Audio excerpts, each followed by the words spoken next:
A new season has begun, and while transformation is inevitable for many, your life will remain the same if this is the way you want it to be.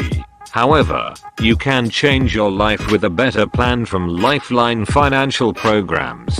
Begin fortnightly cash installments with any amount, then watch your finances multiply into thousands of dollars as you create a brand new future. Life is not a dream. You only get what you put in. We know you cannot do it alone. And this is why Lifeline Financial Programs created the best financial plans to help you transform your life. Guaranteed. Call us now at 540-4555 or email us at lifelinebvilimited@gmail.com for more information. Lifeline Financial Programs, the gateway to a better future.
Good evening, good evening, good evening, and let me welcome you to another amazing episode of The Raw Truth. And so much is happening nowadays, you can hardly keep up with the spin.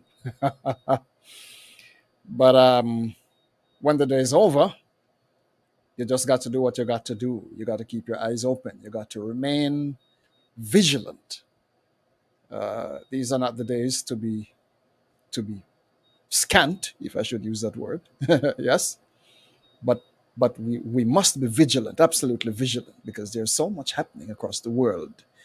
It is absolutely amazing. Not in fear. Never you fear, because fear cripples. I hope you get that right. Fear cripples. Don't you ever fear. The minute you start to live in fear, you'll jump off a bridge in a flash. Never you live in fear. Just keep your head on, keep your eyes open, and remain calm. Because when you remain calm, you'll be able to think. And I'm sure when you can think, you'll make the right decision. Never you do anything out of fear. I think fear seemed to have become the order of the day for many.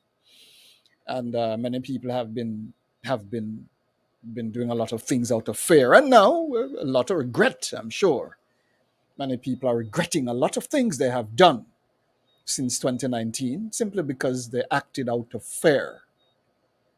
Don't act out of fear.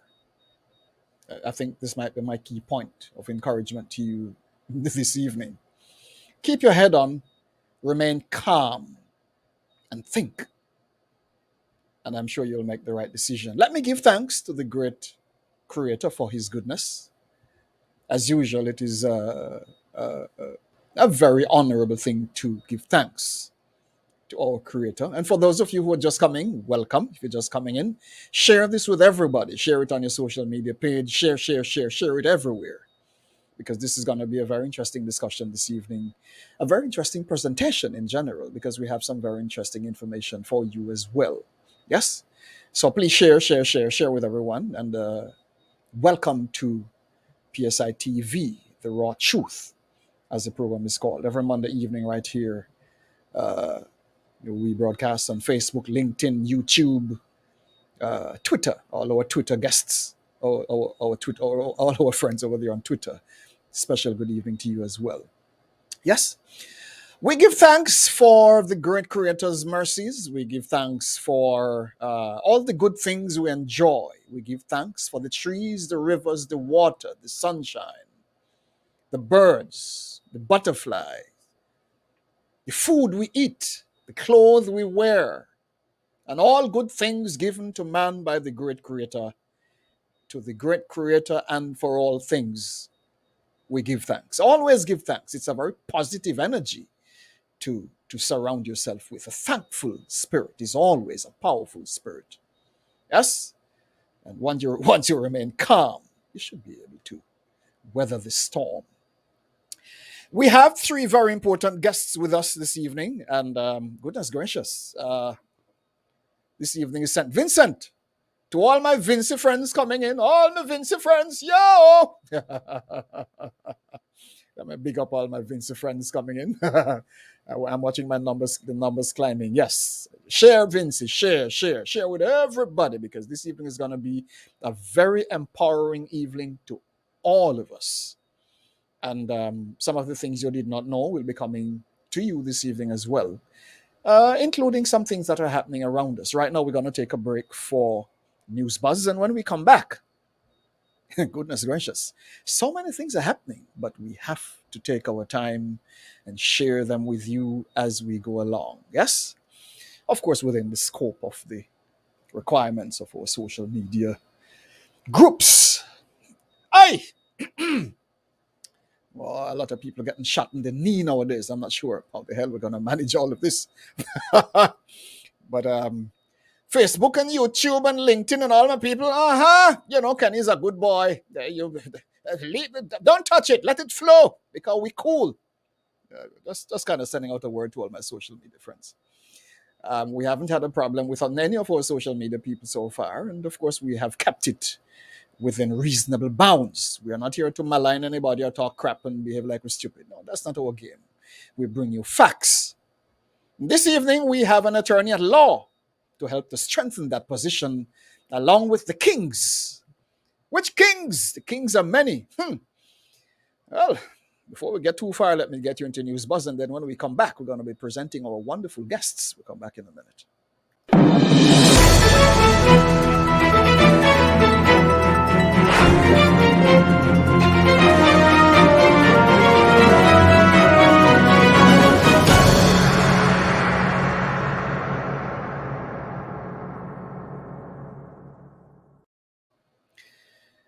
And on News Buzz this evening, we have quite a lot happening across the world, and the Caribbean region is not out of the woods.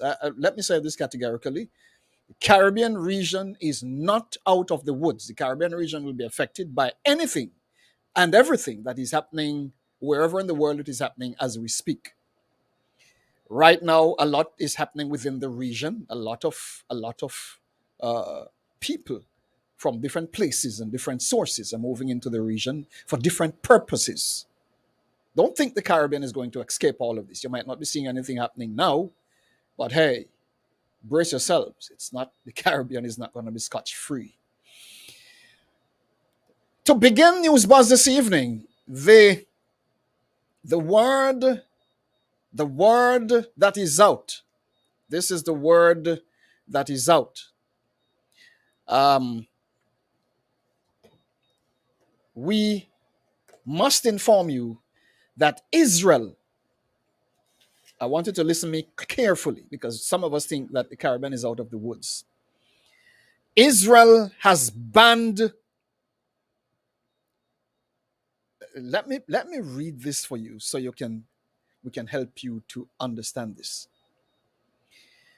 Israel, not will, because it happened the beginning of August, which is today. As of today, Israel will ban cash payments over $4,400 and business transaction above $1,760, or transactions involving the equivalent amount in shekels. As of today, Israel will ban all I'm repeating it, because I want it to sink into your head. Israel will ban all cash transactions above 4,400 and business transactions above $1,760 or transactions involving the equivalent amount in shekels. Beginning today, Israel will ban these transactions, and the country will impose fines between 15% and 30% of the relevant transaction value on those who violate not a law, it's a statute. Because anything that is written to give unfair advantage to one over another is not law. My lawyer is in the house this evening and she will agree with that. Yes?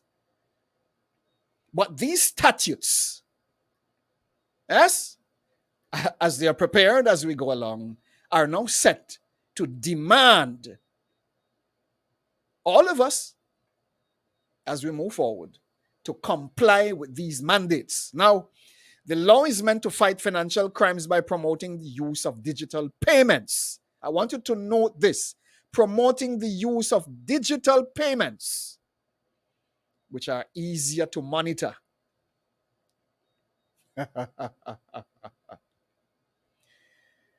Now, let me come to you 1 minute, and I want to help you to understand where we are, because I don't think some of us are understanding it.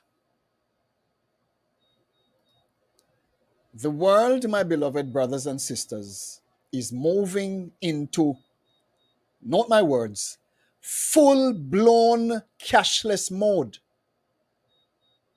In other words, they are gradually phasing out cash. So for those of us who are hooked on money, so-called pieces of paper that are now losing value, warning, the world is now phasing out all of these paper currencies that we've been using.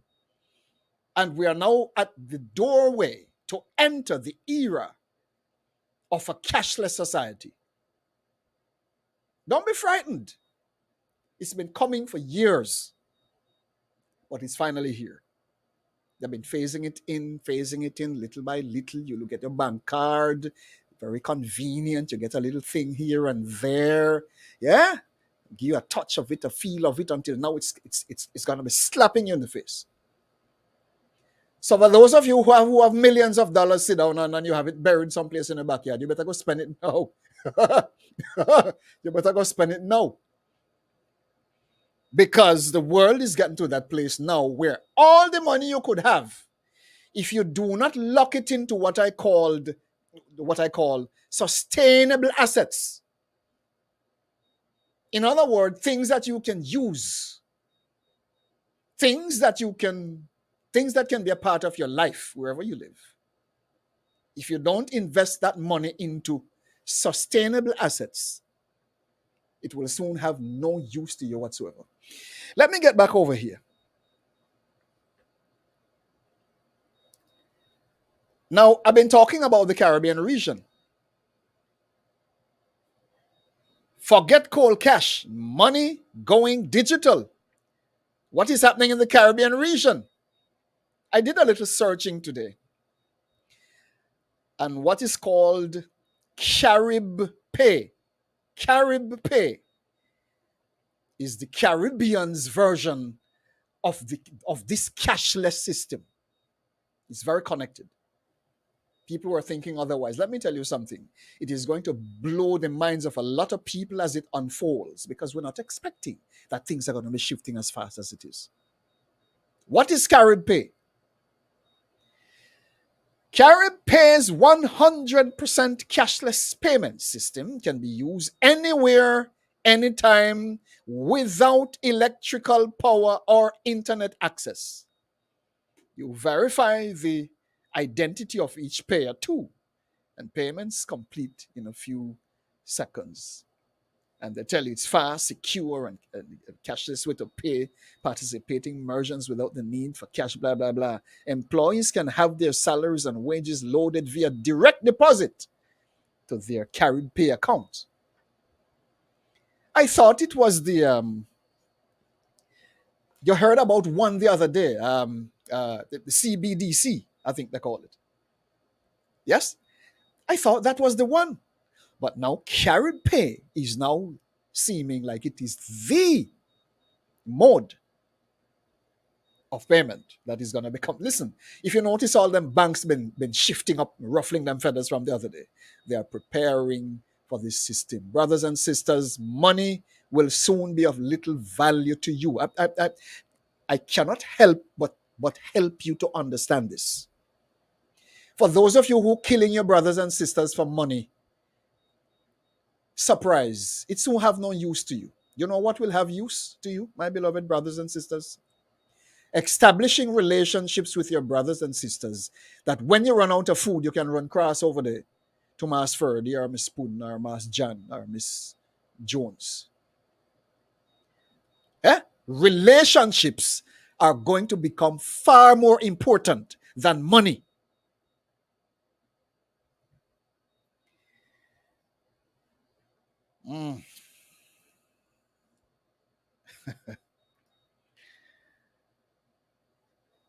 I have to take my time to help you to understand it, because this is how serious it is getting. And I'm sure most of us are taking it very lightly.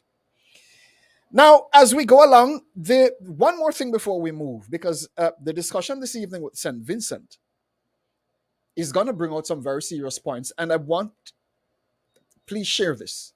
Share. It's going to become very serious. Share with everybody. One more point I need to make before I go to my guests. And I want you to look at what is happening in St. Kitts for a minute. St. Kitts will be having their elections on the 5th of August this year. And take a listen. Nevis is the only country in the Eastern Caribbean where you still have its COVID protocol rules, where you still need pre-travel authorization to enter the island, even for citizens. Now, amidst the election campaign, some critics are saying that the system remains in force because of a political motive. And knowing the man that is Timothy Harris, that he will do anything, including trying to block PAM people and CCM people and Labour people from coming home to vote. So we have to be concerned about any effort now to manipulate the systems, the entry systems, in the context now of frustrating the efforts of our citizenry to vote. The leader of the St. Kitts Nevis Labour Party, Terence Drew, who is himself a medical doctor, says there is no good medical reason for the system to remain in place. Nevisian Premier Mark Brantley has also said that the time has long passed to be done away with the measure. Social commentator and former politician Dwyer Astafan said there is a lot of suspicion. And when people are desperate, they do desperate things. Attempts to reach Health Minister Akela Byron Monday were futile. The broad theory in St. Kitts and Nevis is that the majority of returning nationals are more likely to vote for the St. Kitts Labour Party. Government electoral critics are also claiming that at the same time, however, there has been an influx of people, especially from Haiti and the Dominican Republic, have been registering. There is a talk in the country that a lot of these non-nationals are being flown in. We don't know who they are. We don't know where they're staying.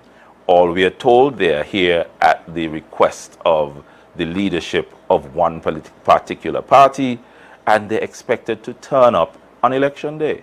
Prime Minister Timothy Harris, in his campaign speeches, has alluded to the numbers of non-nationals who are now on the electoral list. I want to say thanks to all the non-nationals, those from the Dominican Republic, those from Haiti, those from Guyana, those from Trinidad and Tobago, those from all over. We welcome you. In spite of repeated outreach, Prime Minister Timothy Harris has not made himself available to be questioned on these issues.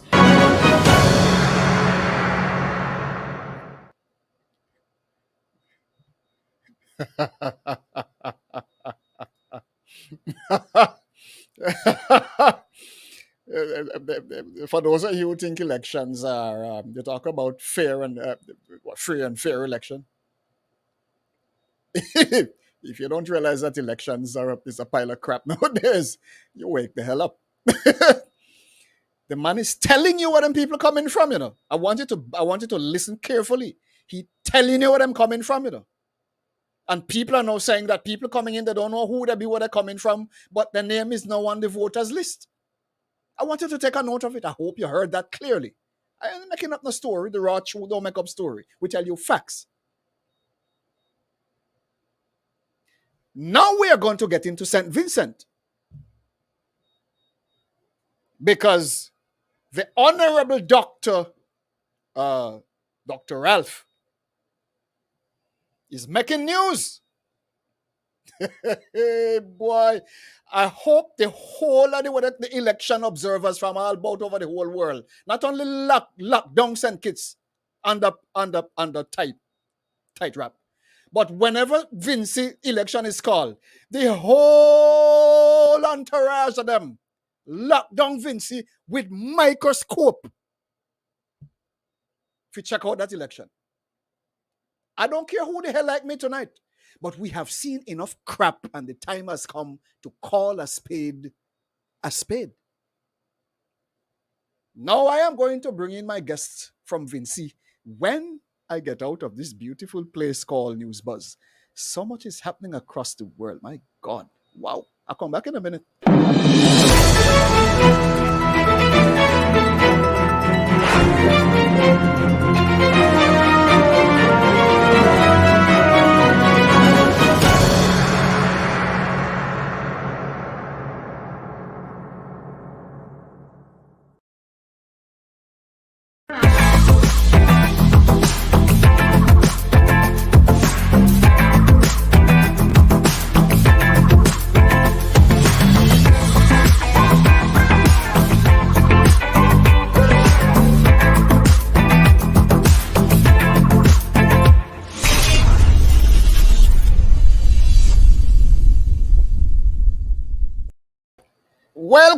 Welcome back, and goodness gracious, it's gonna be a show tonight. We have some amazing guests in the waiting room. They're sitting there patiently and waiting on Kenny to finally just open the door and let them in. Goodness, what a sweet set of people.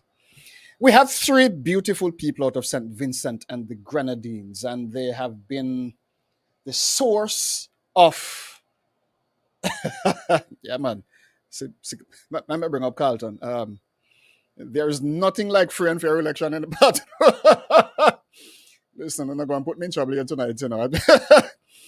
We have some guests in the waiting room, and my goodness, I need to bring them in one by one. Let me first of all bring in the mother of the bunch. I call her the mother of the bunch because no better person to have leading these beautiful young people than somebody of a motherly nature. She knows how to guide them. She has her back broad enough. She have no feather. All the water gonna drop and run off because she don't play games. She not a chicken. She's a fowl.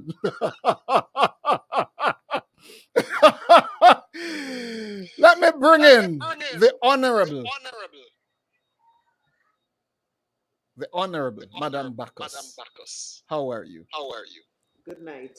Good night. Good night. So happy to be here with you tonight.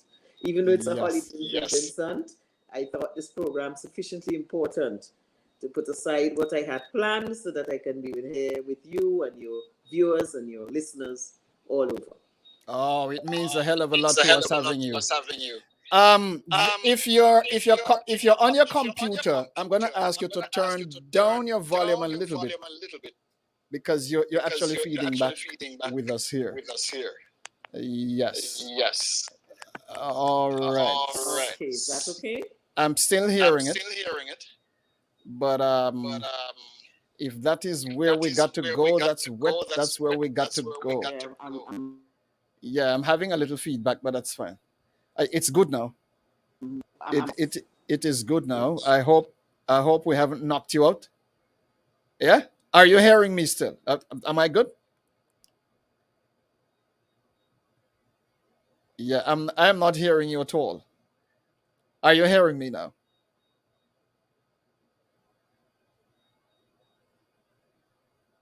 All right. These are some of the things that happen. These are some of the things which happen. What I will have to do is to mute you while I am speaking, so at least we don't get a feedback, and that is fine. But welcome, Madam B. Don't stress over it. We have greater things to do.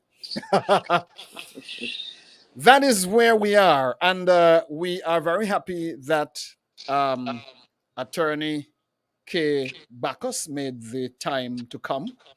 And not all of us are what you call technical engineers. Maybe that's my job. She's a lawyer, so that is what it is.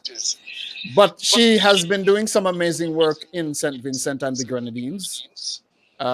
She is one of the key lawyers, key legal minds in that country. And she has also been at the forefront of justice to provide for the people of St. Vincent what is, in quotes, just and fair. Because St. Vincent has, in my mind, become a cowboy town. Is what it done say. It done real gun and bust. Pow, pow, pow. And if you don't have no legal or law, if there's no law in that town, then a lot of people will suffer. And it's very obvious from what I have been seeing that Ralph is the Don of the cowboy town. It's very sad.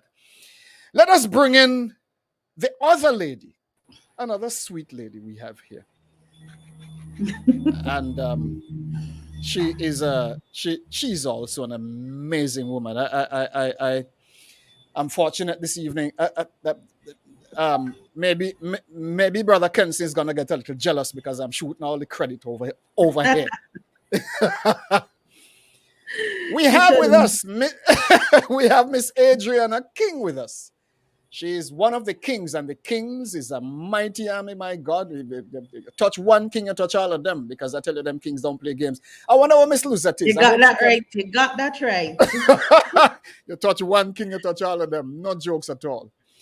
Beautiful people. They have been standing at the forefront of the fire in St. Vincent, and they ought to be commended. I don't care who want to feel bad when I talk, but when I talk the raw truth. Welcome. If you're not accustomed to it, go to our YouTube channel, log on, sign up, make sure that you get you subscribe, that whenever we send out our notification, you will be updated. So here we are with Miss Adriana King, Miss Bacchus. Is it Miss or Mrs.? I didn't ask if she's married. Maybe we need to start scouting, because we still have some beautiful, strong women. Well, the lion, what the man them there? What the real man them there? Because you look at the real man hide nowadays. What them there? Oh, gosh. And last but not least, let me bring in the king man himself. The king man. The real king man. That man is a real lion. The real lion. The real lion in the house. Honorable King, respect. My brother, happy to see you again, man. We make sure we bring in the lioness them first, because you know it is, Of course. I step aside. Let me welcome you all to the Raw Truth. It's an absolute pleasure having all of you here this evening. And of course, when the day is done, I think the time has come to take a very serious look at what is happening in St. Vincent and the Grenadines. We took a break for a while, as you know, and we've been trying to reach our tentacles into other parts of the world. And quite interesting as we keep digging. It's absolutely amazing. But St. Vincent is another of our close neighbors. And when the day is done, it is very, very important that we watch very closely what is happening next door. Because the entire region is so small that if we allow things to slip under the radar, it will affect all of us. And St. Vincent is no place to take lightly, because Daddy Ralph is highly unpredictable. And let me say good evening to Daddy Ralph, just in case he's listening. Now, let me start by asking the Honorable Lady Bacchus to give us a little synopsis as to what has been happening on the legal front in St. Vincent. How has the fight been for you as you tried to protect the men and women of St. Vincent? Give us a little synopsis of how that has been for you.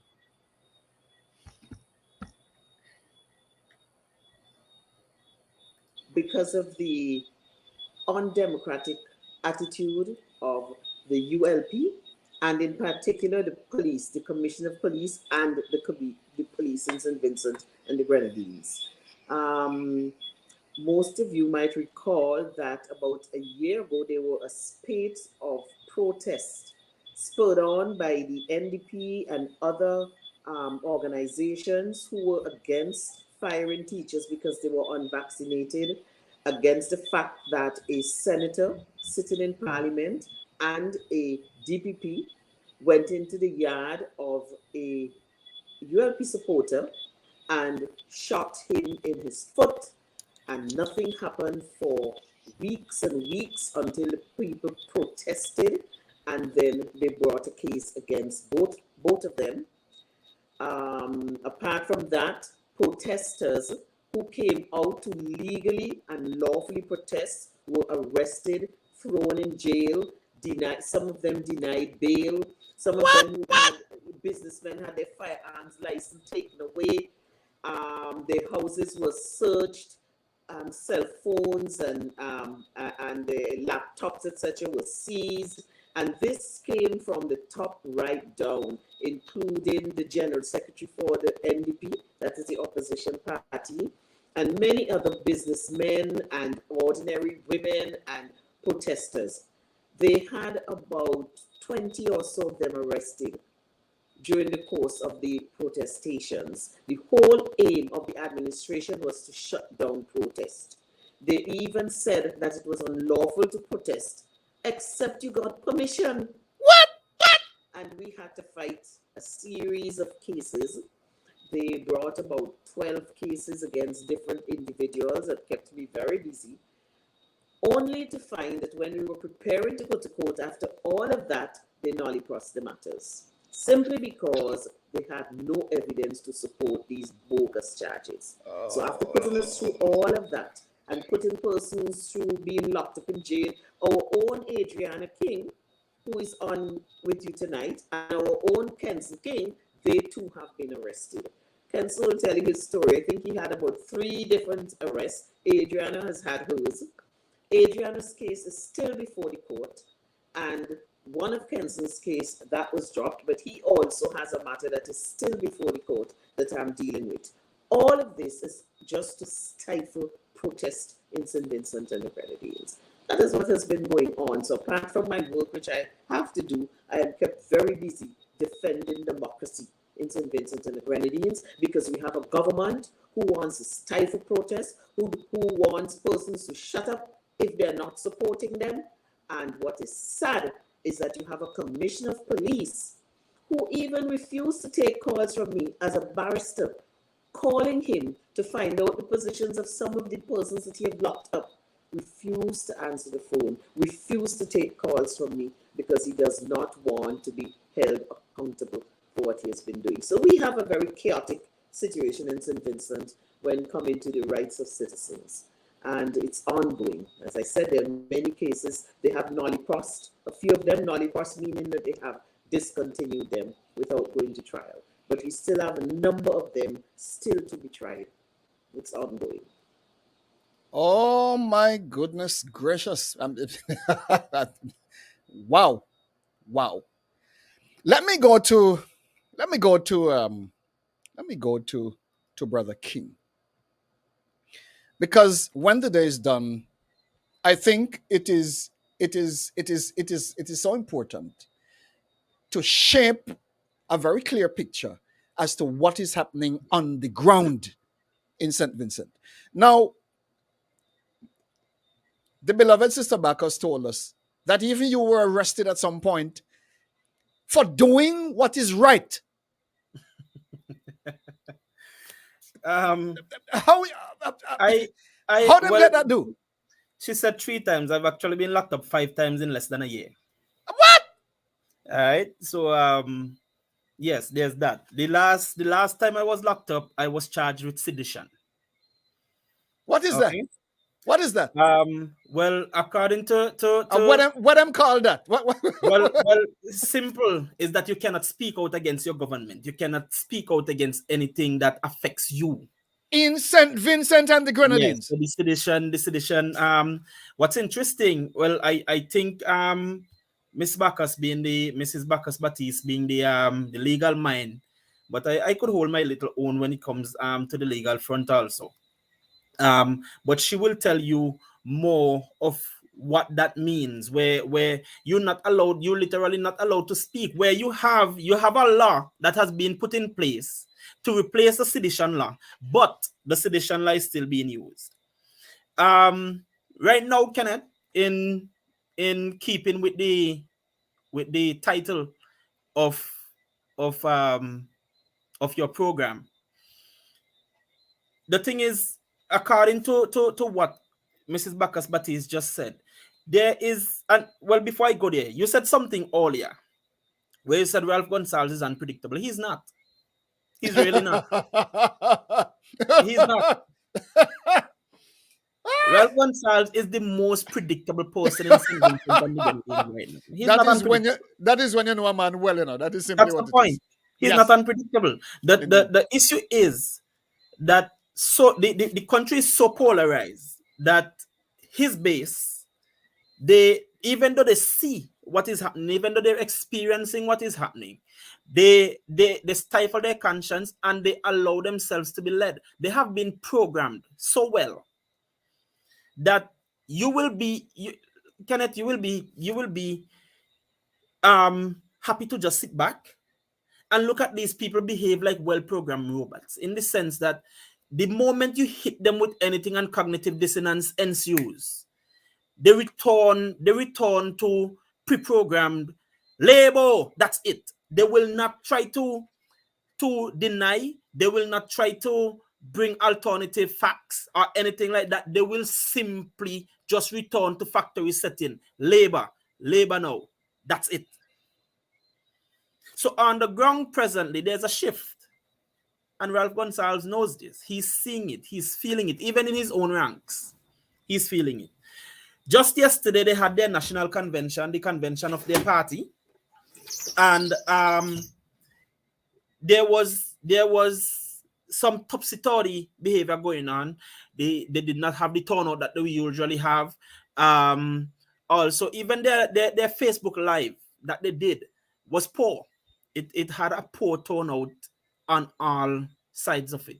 And Ralph Gonsalves knows that he's in trouble. That is exactly why he doesn't want to relinquish power. Can you believe that there were 3 leading positions to put a vote to in their convention for their party? Leader, deputy leader, and some other position. The man actually took all 3. So he is the monarch of the party, of the ULP. You see? So that is presently what is happening. But there's light at the end of the tunnel, Kenneth. Because now you actually have persons, even their own now, waking up and speaking out. Because their constitution, and Ralph is happy to read this part of the constitution to them, where as long as you're a member of the party and the party has taken a stance, even though it goes against your conscience, even though it goes against your morals and ethics, even though you know it's wrong, do not speak about it. Don't say anything. Just follow the party force. You remember Cold War? You remember the Cold War, Germany and Russia, right? My God. Let me go to Miss King, because I listen, maybe I take too long to come back to you people. I probably need to lock in a little more so I can continue to keep this real with you people in St. Vincent. This is crazy. Miss King, how you do? I'm good. A little tired because we had a fair in West Kingstown today. Fire, Fair. Oh, fair. Oh, fair. Okay. I got fair. Yes. Yes, we had a fair today. So that had me up early this morning, and I got home about say 5 o'clock and decided, you know what? Let me get a little rest before I come on here. But I'm good. Wonderful. And of course I need to lock into the Vinci accent as well. Quite interesting. Tell me something. My beloved attorney Bacchus outlined it earlier. And I like the fact that she touched on all corners of the coin. And of course, you were also arrested for what? For what? Okay. The first time I was arrested, that began with me being asked to come to the station to answer questions in relation to comments made on Facebook. Um, I'm trying to find the correct word that they use here. Oh, to say I was inciting violence. Ouch. And, yes. So when I got down to the barracks and the corporal, laid out whatever before me and said, I said this on Facebook and I said that on Facebook. I will not repeat what she said, but I will say this much. I turned to her and I said to her, well, okay, if I am going to be arrested and charged for these words, then you would also have to go and arrest and charge the Minister of Finance, Camilo Gonsalves, because he on more than one occasion incited violence. At one point, he said that NDP people must suffer and die, and then adding a little, yes, something after that. And another time he brought out a whole song. I can't remember the name of the artist right now, but somebody in the live might help me out here. One phone call, and this is on a political platform, Basically, it's a one phone call is all it takes to make his enemies drop down dead and disappear. So those charges quickly disappeared, but I still had to spend a weekend in jail for them to come up with a charge. And hold on, little darling. And they like to do it on Friday evening, not you? Yes. They willfully do it on Friday evening. They willfully do this. There you go. So I was eventually charged with having interest in organizing public protests and meetings and attending public protests and meetings, some nonsense like that. Even though the head of the different unions, the teachers, public service, the police welfare, and even members of the New Democratic Party were on lives organizing these protests. None of these, none of them were arrested, but I was. And so that was the first set of charges, and those were eventually, thrown out. And what remained was a charge to say that I, Adriana King, somehow single-handedly stopped Ralph Everett Gonsalves from entering the House of Parliament. No, you don't laugh. Don't laugh. Don't laugh. How did you do that? And this is on August 5th when Ralph Gonsalves called out the entire police force, included Coast Guard, even the police band was on the protest line that day. So how did you do that? Tell me how you I don't know, maybe an atomic boom or something. I don't know. Well, you're but powerful, I was charged with that. You're powerful. And very powerful. I'm a very powerful person.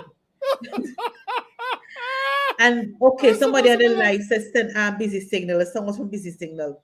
And they dragged us to court, my attorney being Mrs. Bacchus Batiste. They dragged us to court with that charge over and over again. And then at some point, it dawned upon somebody that this was totally ludicrous. And I drop it, right? So no, they didn't drop it. They didn't drop it. No. They didn't drop it. So now they've changed it to me attempting to block him. Lord have mercy. Yes. So now I am before the court for attempting to block, Ralph Everett Gonsalves from entering the House of Parliament. You Mind could you, block him. I could have yes, yes, you helpless you me, you you. me, one single person near me. And it really is funny. I don't want to laugh, but it really is funny I that find it crazy. there's only one witness in this matter, which is the a superintendent of police.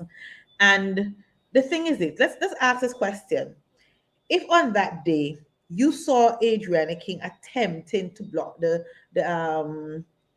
prime minister, Lord why have you, as mercy. superintendent of police, did not jump in and do The something about it? police is that's my point precisely. The police will always be there. And you blocking the prime minister. You in the Yeah. presence of police. Mhm. Yeah. And nobody came to me and say, Adriana, what is that? Nobody took me wrong to the barracks to find out, okay, what were your intentions really? What were you doing? Nobody did any of this. But here I am at home and I'm hearing talks that, oh, they're looking to arrest Kinston and they're looking to arrest Adriana.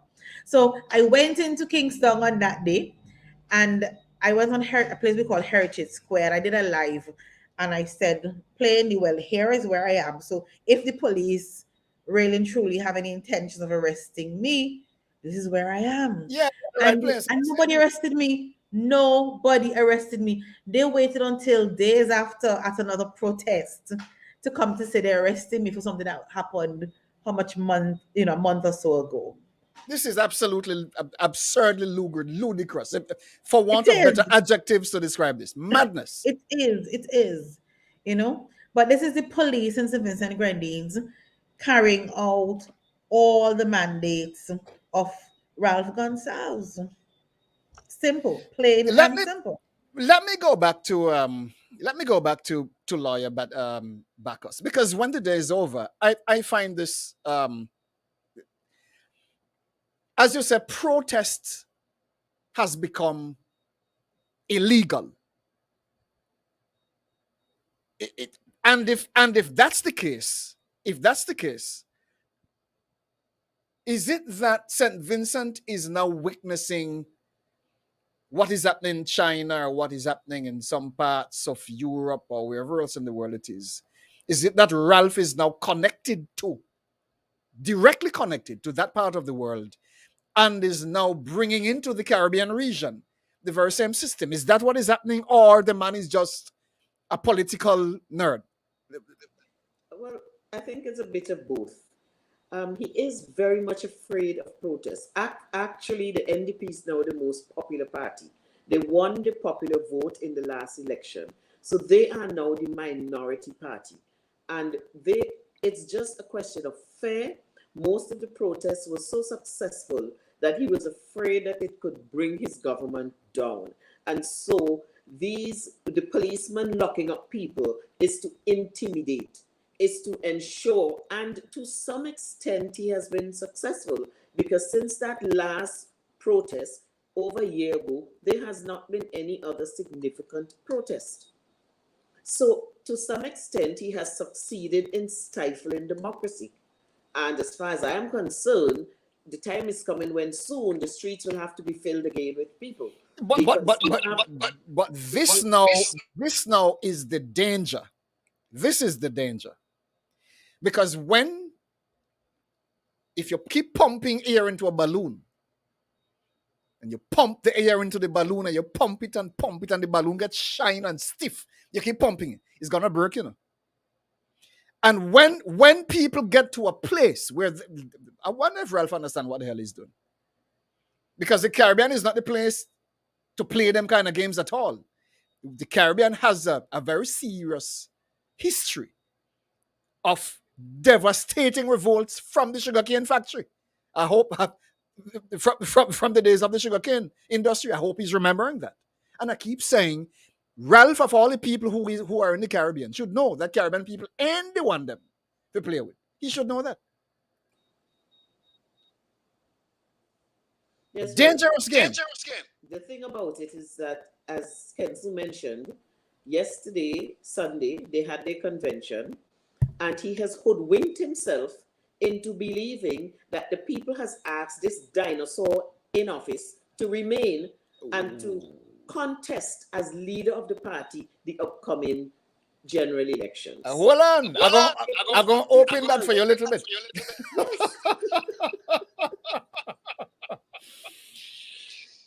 Wow. My goodness gracious. My beloved brothers and sisters, we have Kenson King, we have Adriana King, and we also have attorney at law Kay Bacchus here with us. And trust me, it's not a joke. Some things I'm hearing coming out of Vinci is absolutely crazy. And we have a lawyer on the line with us, Chin on the line. The woman is an advocate for what is just and right. I guess that is what the legal system is about, isn't it? And if that changed last week or overnight, I didn't know that. So it is now becoming a very serious matter where the rights of people are abrogated. And this is becoming the norm, even within the legal circles, if that is what the case is. And prime ministers all, leaders all should know that where you violate the rights of our people, you are going to have to live up to pay for that breach. We're coming up to the hour, but what I'm going to do right now, I have a video here that I'm going to play for you. And this video is not I want you to listen to this for yourself. Take a note of this. Aging Vincentian Prime Minister Dr. Ralph Gonsalves has abandoned any hopes of retiring anytime soon and says he plans to run for another election. Gonsalves, 76, has before spoken about transition, but in recent years has been backing away from the promise of retirement. He told a radio show on the weekend that he is running again. I've been informed by the General Secretary that for the office of political leader, there is no name advanced by any organ of the party or any constituency council other than Ralph to be re-elected for a further 2-year term as political leader. During a sitting of Parliament on Monday, Gonsalves once again reiterated that he was staying. I fully intend, unless advised otherwise, I fully intend to lead the Unity Labour Party in the 2025 general elections. Gonsalves' Unity Labour Party holds a convention on the weekend. Ahead of the convention, advocates for Gonsalves, according to internal party sources, have been lobbying all constituency leadership to sign a document ensuring a unanimous decision on Gonsalves' leadership. But our investigation reveals that on the weekend, 2 constituencies were holding out, its leadership complaining about attempts at bullying. The party's General Secretary, Julian Francis, was reportedly also flown to Barbados on the weekend after suffering a medical condition. While he is considered the main party organizer, there has been no talk about putting off the weekend event. Former House Speaker and a one-time ruling party candidate, Jomo Thomas, recently told WPG-10 that Gonsalves is bent on hanging on. Dr. Gonsalves is now in his 5th term, actually. He won in 2001, 2005, 2010, 2015, and again in 2020. And he has evidence in the last month or so that he may well be on the ballot in 2025. Dr. Gonsalves is now 76. I think your opposition leader is 75 now. So yes, they don't want to, they're like prize fighters, you know. Prize fighters don't easily go out into the sunset. They have to be knocked out. The Prime Minister's son, Camilo Gonsalves, and Agriculture Minister, Sabato Cesar, have frequently been touted as possible successors. It is widely believed that the Prime Minister prefers his son, though Cesar is regarded to be more popular among the party's rank and file.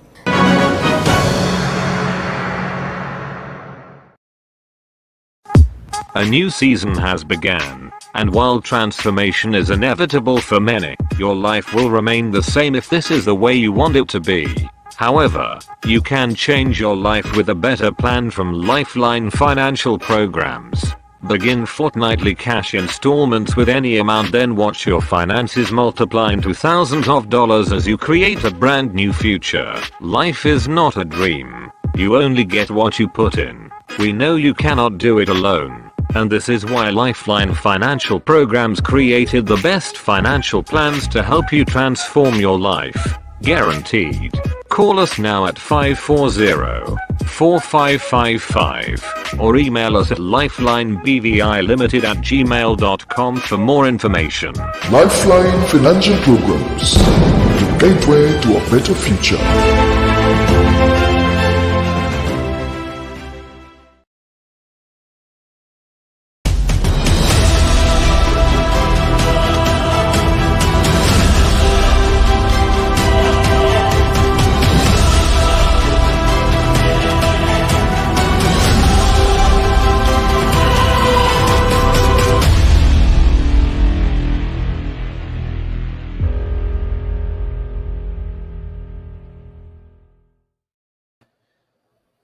Welcome back, welcome back, welcome back. And we thank you so much for joining us, all our friends across the world, all our friends in St. Vincent, the BVI, all across the Caribbean region, America, Canada, England, Africa. Goodness gracious, wherever in the world you are, thank you so much for joining us. It means a lot. If you're not, if you haven't subscribed to our YouTube channel, please click the subscribe button. And when you're done, please share this with everyone, because this becomes a very important discussion. And every Monday evening, right here on The Raw Truth at 8 p.m., we continue to bring you some very interesting information as we connect you with some very important people across the world. So make this home every Monday evening at 8. All right. We have with us Mr. King, Kenson King. We have with us Adriana King. And we also have with us,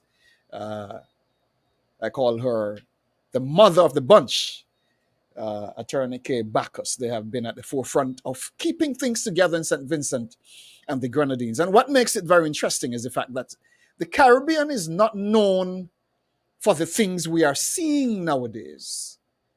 And this is going to be a tough pill to swallow for the people. A very tough pill to swallow. And many places, the things that are being entrusted on the people, it's not going to go down well. I'm not sure. I've been watching it very carefully and examining the modus operandi of the people. And goodness gracious, you wonder what's going to happen, because as Kenson said, and as Madame Bacchus said, the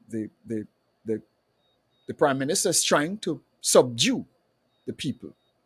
Yeah, Adriana said it as well. They're all very common place on this one fact, that the government is trying to subdue the nation into doing what it wants, thinking the way it wants you to think, and behaving how you ought to behave. I'm asking if this is the Chinese system coming into play here. Because when the day is over, is this the model that the Caribbean region will be experiencing soon? And if so, how will this be accepted by the people? I'm seeing trouble. I'm really seeing trouble if this is the model that they're embracing. Let me bring in my good friends again, because when the day is done, this is nothing to take lightly. I think we're in for trouble. You're talking about the gentleman in the clip mentioned that these men don't go out in the sunset. You have to knock them out. Knock them clean out. How does that come across to you? Talk with us. Who want to shoot on this one? I found that very interesting. That was a very interesting statement he made. Hold on. Let me Yeah. Let me just set the pace by saying here that the entire convention yesterday was predicated by the fact that Gonsalves had to curse out and lecture his own people. The entire convention speech was aimed at saying to them, if you are a member of this party, you had better shut up. Don't criticize the party in public. Don't do anything that would go against the party rule. So it is telling us that right now, the Labour Party is in chaos. They are not in favor of what Gonsalves is doing. They're not in favor that he should be holding on again in spite of his age and his health and so forth. And in order to control them, he decided to lecture them yesterday about the obligations of being a member of the party. But the man is 76 years old.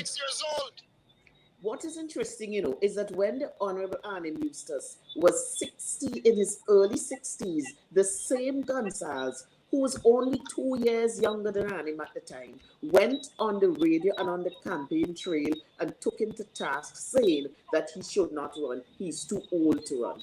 Now, this same Gonsalves want the public to swallow the pill that he at 76, 77, with his gait, ungainly gait, and other issues, and his unpopularity and leading a minority party, is not too old to run. The same man. And this is what the problem we have to deal with, where you had one of his own members of the party, who was research officer, took to the airways on social media and gave a damning, blasting, I should say, analysis of the exact situation. In fact, he called Camillo and Saboto clones who will be going nowhere. Very interesting. So that's Lord one person who is not able to shut up so far. And that is the main problem, that his fight was against his own people, or is against his own people, to shut them up. And to What is the main, from what you're saying, Miss King? What is Ralph's downfall? Listen, the man has gone through what, 3, 4, 5 terms of government. Obviously, he hasn't learned his lesson well. What is Ralph's downfall at this moment that the people in St. Vincent are looking at very, very plainly and are saying, this is why we don't want this man? What are you seeing? To put it simply, Ralph's downfall is what it has always been. He does not listen to anybody but himself. Plain and simple. That there gives the basis for all his other issues. He simply does not listen to anybody else. He believes that he is the brightest on every issue. And it's strange that I listened to his son a few nights ago talk about the fact that on social media, everybody's an expert now. Everybody's an expert on engineering. Everybody's an expert in architecture. Everybody's an expert in this and expert in that. And I'm there listening to him and saying to myself, but look at your father. He is the Minister of Health. He is the Minister of Agriculture. He's the Minister of Finance. He's the Minister of Urban Development. He's the Minister of Rural Development. He is the minister. He's the expert on everything that happens in St. Vincent and the Grenadines. Everything. And he does not listen to anybody else. If Ralph were to change his ways and start listening to those who are around him, he would hear one thing: you are not wanted. You are not wanted. Wow. As though losing the majority vote in the elections weren't enough, he has come back and has decided to sink his heel deeper and, just stand there, put all his weight down, and he refuses to move. And people keep saying the same thing over and over and over again. Ralph, we do not want you. It is time for you to go. So that for me is his biggest downfall. He simply does not listen to any other person but himself. Kenson, tell me something, brother. I'm going to ask you a very practical question, and this has to be the thought on the ground. Mm-hmm. Will Ralph win the next election when called? Definitely not. And I can say that here, with my face right here, plain as day, and say definitely not. And I'll tell you why. Adriana just made a point a while ago where she said he has dug his heels in. And you want to know why? He has to dig his heels in because the control is slipping from his hands. And he just doesn't want to let go. Now, here's the thing, Kenneth. What Mrs. Baptiste has just said there should tell you something.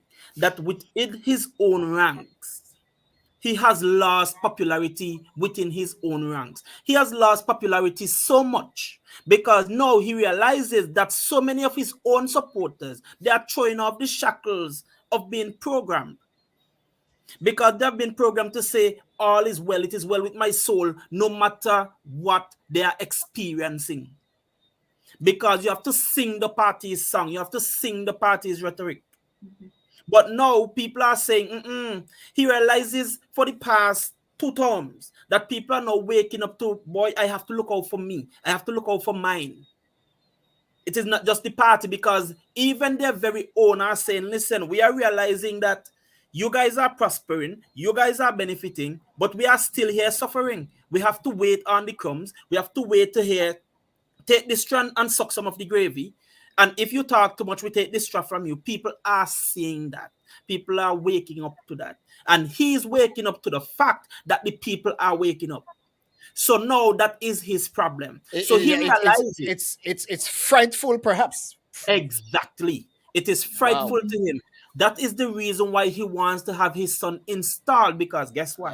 He's seeking security. There you go now. He is seeking security, and that security he's seeing is slipping more and more away from him. So as Adriana says, he's digging his heels in, but the more he digs his heels in, the rope is being pulled through his hands. And at some point, he's going to have to let go because it will be burning. He has no choice. As I said, people have seen it. Let me flip this back to our beloved sister Bacchus. Given what you've been seeing with young Ralph, young Gonsalves, the young man has been around his father all his life. He has probably learned every trick in the book. He's probably like his daddy because he has been so programmed. It now becomes a psychological thing. I'm just saying. But from what you all have been seeing within the political arena, within your own country, do you think that young man is an example or a reflection of the daddy?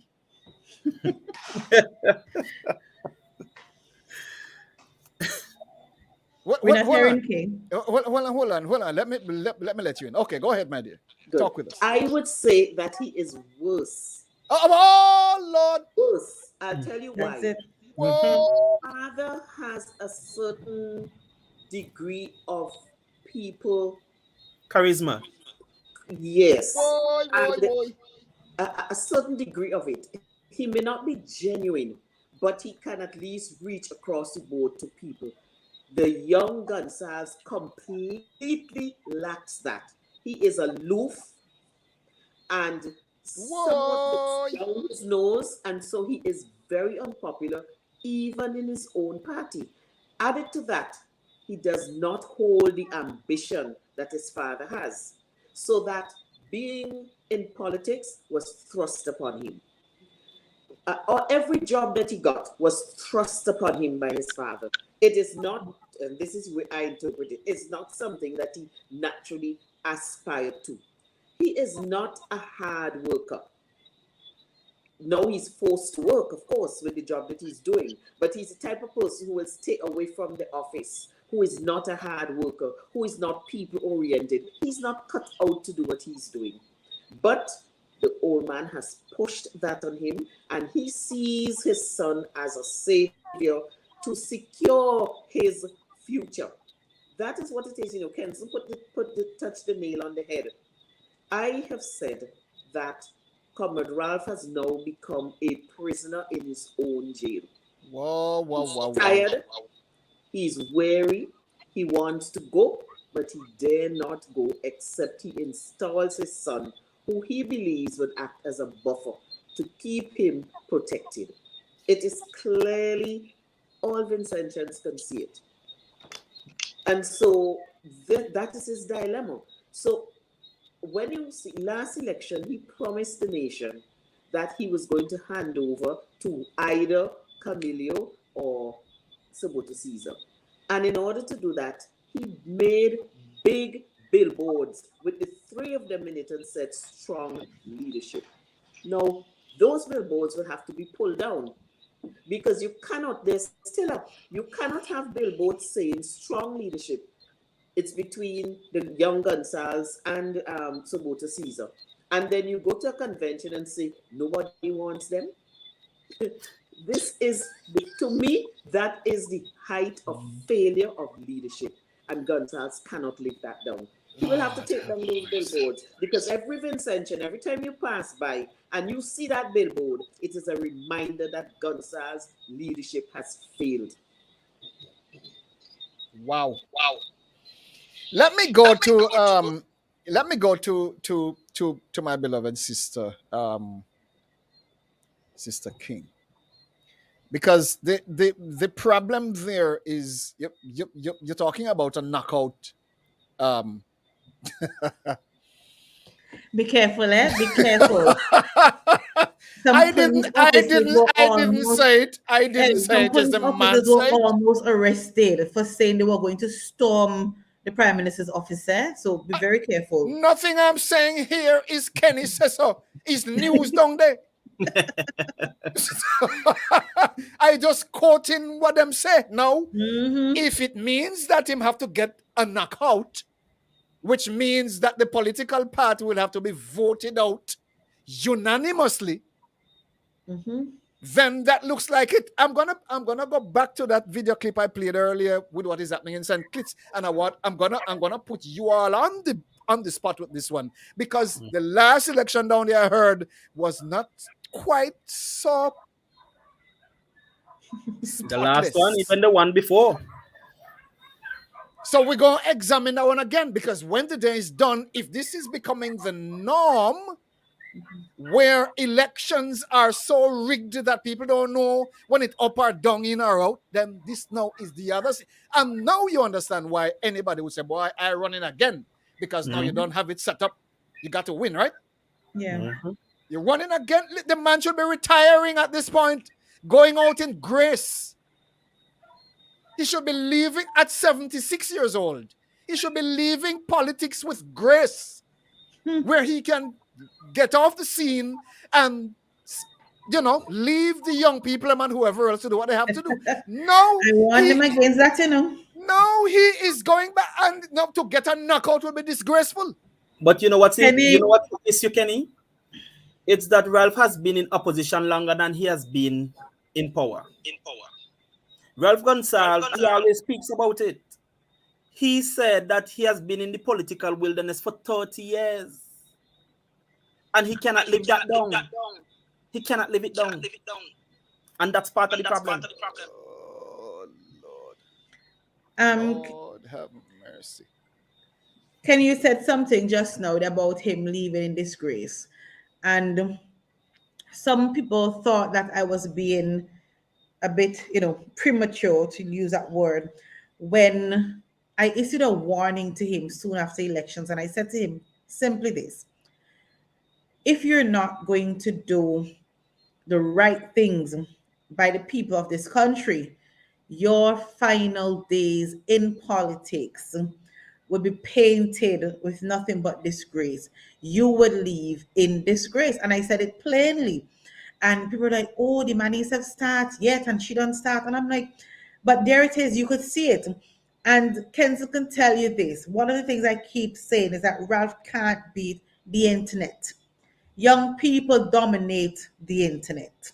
And as much as he puts out his stories for the optics and the semantics, he gets hit left, right, and center, because people come back at him and they come back faster.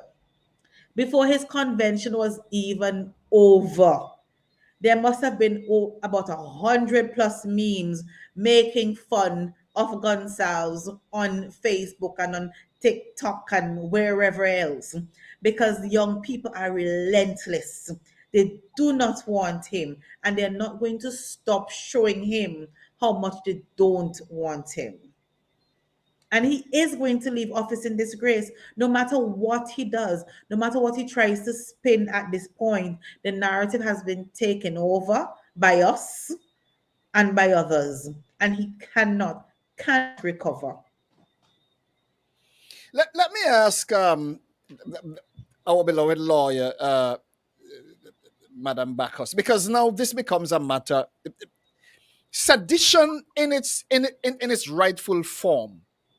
For one to be charged with sedition, as Mr. King was charged for, what does that mean in legal terms? Actually, it's an almost archaic law dating back to the days when to speak against your government or your prime minister or persons like that was regarded as treason. And in most countries, they have abolished this law. But St. Vincent still has it, and it has not been used for decades. However, they were able to pull it up from wherever it was and dust it off and charge Kenson for saying certain things that they deem would be speaking out against the government, or speaking out against persons in power, or speaking out against certain public servants. It's actually trying to muzzle persons. That's what it is. The thing about it is that it's not a very serious offense in terms of the penalty, and so it was brought in the one that they brought against him. It was brought in the magistrate's court, and we made submissions because I have another lawyer working with me, Rania Durham Balcom. She's working with me on the case. And we made submissions that they should throw the case out because it was not fair. What they did to Kenson. And funny enough, the magistrate, in his judgment, which we have not gotten a written one yet, but the oral judgment seemed to agree with our submissions in terms of the fact that they did not grant Kenson bail when he should have had bail. They did not comply with the Constitution. And he seemed to agree with us that it was an abuse of process, but declined to throw the case out because he said he did not have jurisdiction to do it. So, of course, we're going to appeal that, and it will go before the Court of Appeal in due course. But that's what it is. There is a recent Trinidad case that went all the way to the Privy Council, where the whole fact that this law is archaic was analyzed, and it was even held in the Trinidad court that the law was unconstitutional. However, that was reversed somewhat in the Privy Council, and so the matter is still up in the air. And I don't think we will actually get to the substance of the seditious part of it, because our preliminary objection is so strong that I'm absolutely sure, I feel very confident that the case is going to be dismissed for abuse of process, because the police so abused their right when they arrested Kenson that no court, it is totally against the administration of justice for his matter to go on and to be tried. And we have a plethora of cases to back it up. So I'm very confident that when we get to the Court of Appeal, the matter is going to be thrown out. So he wouldn't actually have to face trial. The sad thing, though, is that the matter will be before the courts for some time. And that is the sad thing about it. Who is the police working for in St. Vincent? They're working to protect the people, or they are the imps of the prime minister to abuse the people? What's happening here? We have policemen, and these same policemen going to political rallies dressed in red, which is the color of the government's party. So they go to these rallies dressed in red, including even the commissioner. The commissioner at one time was they were thinking of running him in the constituency that I am to be representing. So he is a political animal, clearly, and he acts like one. Everybody in St. Vincent knows that. Sadly, this government has a bad habit of appointing appointing persons in positions who they can control. And there are numerous positions like that if we were to go through it and name them. That's the way they intend to stay in power.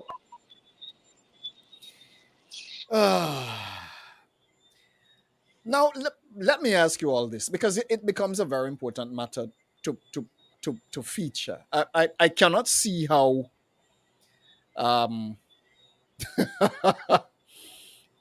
I the only way a man or a woman is going to stand before me as a government official and behave like how Ralph is behaving is if you have been serving the people so well that you know in your head that the people need you to remain there because you're doing what is right for them.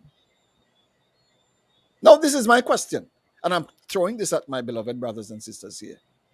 When you look at what has been happening in St. Vincent, you look at healthcare, you look at the economy, you look at development, housing, road, infrastructural, blah, blah, blah. Has Ralph done a good job over the many terms he has been in office to the point where you can look at it, not just from where you sit, but with your ears on the ground where the people are, you can say, yes, this man has been serving well. What have you seen?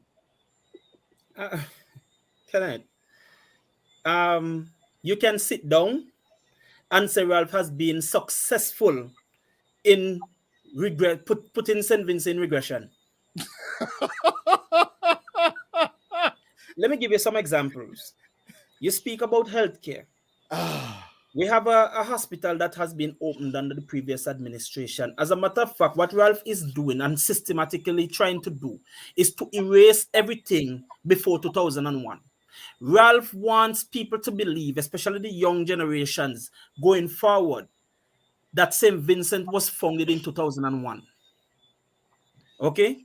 So the infrastructure, if you sit down and you look at the infrastructure, especially pertaining to government buildings, the roads and so forth, there is not only much to be desired, there is much needed. Not just desired, it is needed. And so we are in a place again where Ralph Gonsalves realized that people are waking up. Poverty has gone up under this administration by about 10%. Joblessness has gone up overall with about another 10%. Youth unemployment has gone up by another 10 to 15%. What was interesting is that just this evening, I saw a news article where the Minister of Finance, Camilo Gonsalves, made the statement that he's not going to admit without data that poverty and joblessness has gone up under the government. But here you don't need data. You just walking through the place could tell you exactly what the hell is going on. No, Kenny, here's something. Adriana always says something that always sticks with me, and every time I remember it, I laugh. Where she says, the internet never loses. And these people forget that we are living in an age of technology where everything is out there and everything information flows. Yes, you're right. Everything you're so right. They say is right there for us to go and pull it back up. Camilo forgets that he himself gave the numbers to us not even a year ago when he was speaking about the poverty levels, especially in the windward side of the country, where we call over the river. Wow. Yeah? He forgot the numbers that he gave. He himself said that 70% overall of students are below the poverty line. They can't eat at home. He himself stated that 100% of the students in the rural area are dependent on the school feeding programs. And when COVID came about and schools had to be shut down, it was he himself, Camilo himself, who stated that with the schools closing down, most of these children may slide into starvation. Malnourishment. In 2018, come forward, they did a poverty assessment. Up until today, the government is afraid to release the results of that poverty assessment. Ralph Gonsalves, when MP Cummins spoke about that poverty assessment, when it was leaked, when the numbers were given, Ralph Gonsalves never denied the numbers. What he said was, it was incomplete. That's what he said. It was incomplete. Up to now, 4 years later, we are still waiting on the completed poverty assessment report, which showed where he himself came and said, St. Vincent is in extreme poverty. He want numbers? Let him go and look at the amount of new persons put on welfare in St. Vincent. Where now what we call poor relief, what we call public assistance in other countries, we call poor relief here. That's a colloquial name. Where you have the amount of persons on poor relief trumps the amount of persons in the civil service. Think about that. The biggest employer in the country, which is the government, has about 85 to 88,000 people, 100 people in the civil service. And you have over 10,000 people on public assistance, which he had to raise. Also, just yesterday in their convention, Camilo wants numbers. Yesterday in their convention, Ralph Gonsalves himself stated, they said 3,700 households. Listen carefully. 3,700 households will be given $3,000 over the span of 6 months. People were so glad to see that money on Friday, especially from that same area in the Windward side, where he claimed, where Camilo himself spoke about the poverty, where Ralph Gonsalves stated that people were so happy for the money. The ATM was emptied 3 times. Oh my gosh. That should tell you that people are so poverty stricken that they are so happy for $300 to $500 that they couldn't wait to go and get it, to get something to eat. Oh my gosh. Oh my gosh. Oh my gosh. And then the only thing Kenton missed there was our health care. Did I say enough? I can continue. You missed our health care. Now, oh my gosh. Ralph Gonsalves constantly tells Vincentians that we have one of the best healthcare systems in the Caribbean. But yet, the entire Caribbean sits and laughs with us whenever he or a member of his cabinet is flown out. Last year, he was flown out for a scrape on his head. Now, recently, one of his cabinet members was flown out because, as they claim, he had a stroke. Vincentians die here. Die here for want of basic medicines. A young lady perished because of appendicitis. We lost, I think it was 4 teenagers because of burns. We still go to Grenada when fishermen get the bends. So many things are lacking in our own healthcare system. And yet he brags that we have one of the best healthcare systems in the Caribbean. And he tells them, oh, people come here. But he doesn't say, oh, people come here because there are certain projects that are set up in St. Vincent the Grenadines because the need in St. Vincent the Grenadines is greatest. And that's what they do. They set up in the country that has the greatest need and, of course, offer the services to other countries nearby. He doesn't explain this to them. All he simply says that, oh, people bring this here and they bring that here. Our healthcare system is horrible. Our roads are ridiculously poor. So much so that for their own convention, his son and others were busy in their constituencies fixing roads. You swear we were having elections. Can I ask you this? Roads. Can I ask you this? Mm-hmm. What's the purpose of a political representative in any community? What is their purpose? That's a very good question. I would think that such a person, first of all, needs to be able to feel the heartbeat of their constituency and empower their constituency. Years ago, the NDP wanted to do a district development network where they would develop the community centers and allow for local governance. So basically, the representative would just be the one to give you the money that you need, but you would govern your community, your constituency. That's how I see constituencies are supposed to be operated. But that doesn't happen with the ULP. It doesn't. So if you want roads fixed, you have to wait until elections come around, and they would pick out who support them and give them some money to do But whatever. that is not the purpose of the politician. The politician is not supposed to wait. But look how stupid these people are.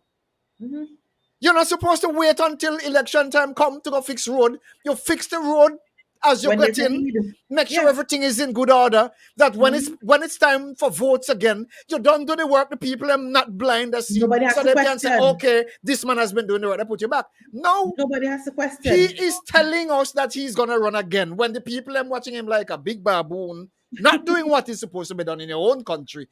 What exactly is he thinking? I'm sorry to be so practical. Welcome to the Raw Truth. No, for you those have of you. to. For those of you who are not accustomed to hard talk, welcome. This is the Raw Truth.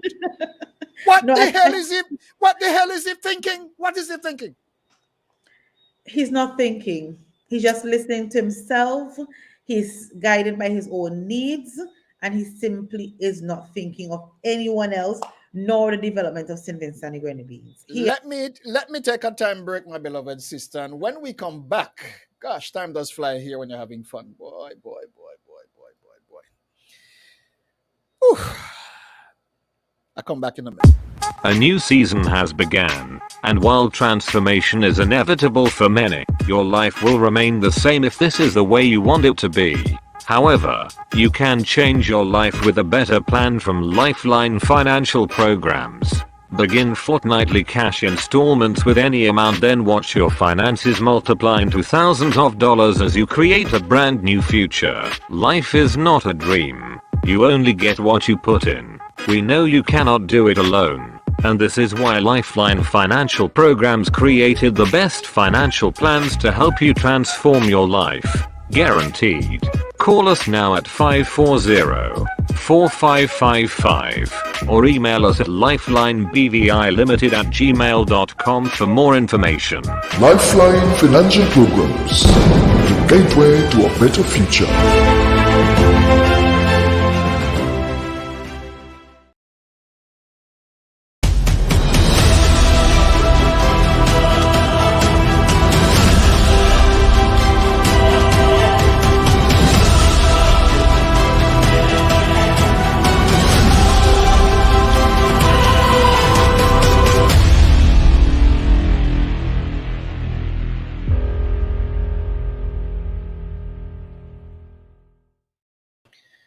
Welcome back, and goodness gracious, time does fly when you're having fun. My gosh, I can't believe the time is done already.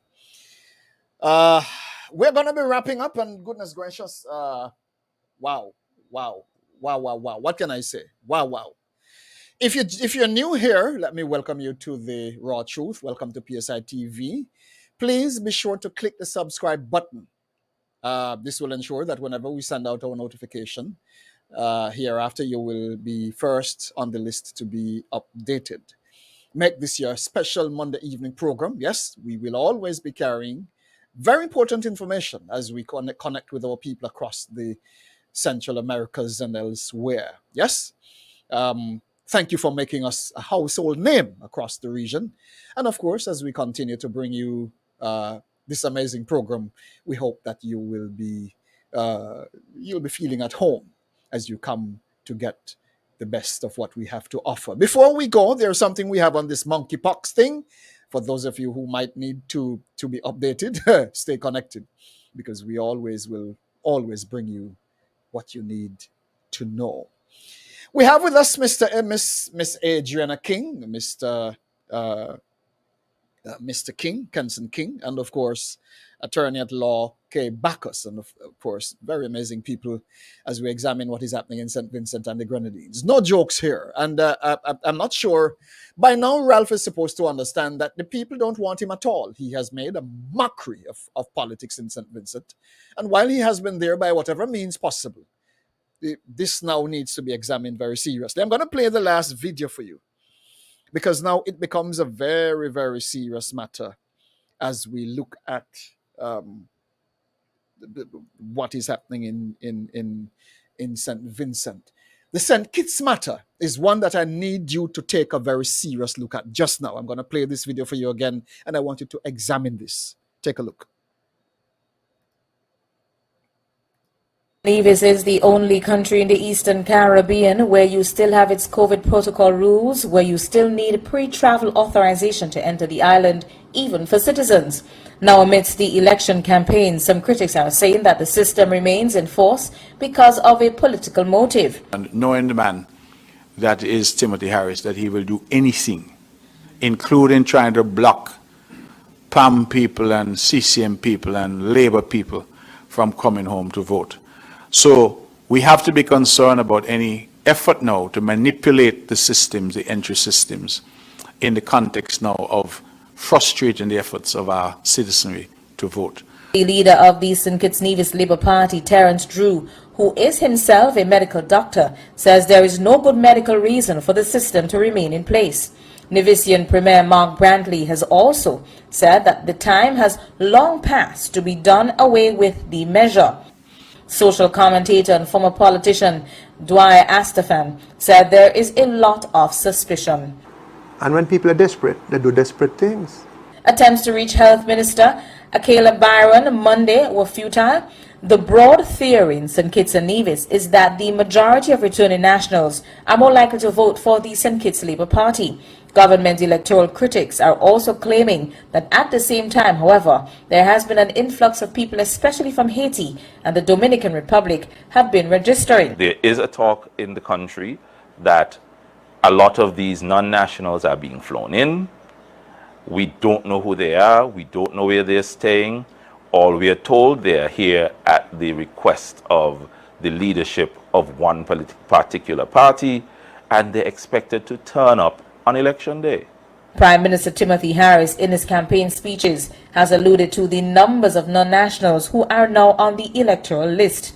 I want to say thanks to all the non-nationals, those from the Dominican Republic, those from Haiti, those from Guyana, those from Trinidad and Tobago, those from all over. We welcome you. In spite of repeated outreach, Prime Minister Timothy Harris has not made himself available to be questioned on these issues.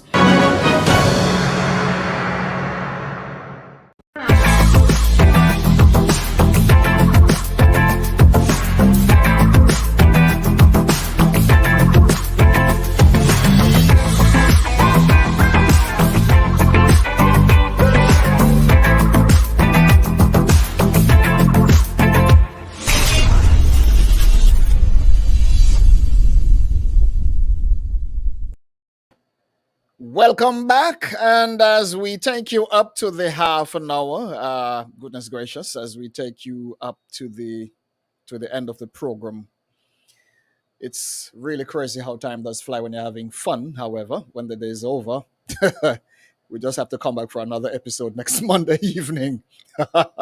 What can I say? Goodness gracious, it's just so much to touch. It's really amazing.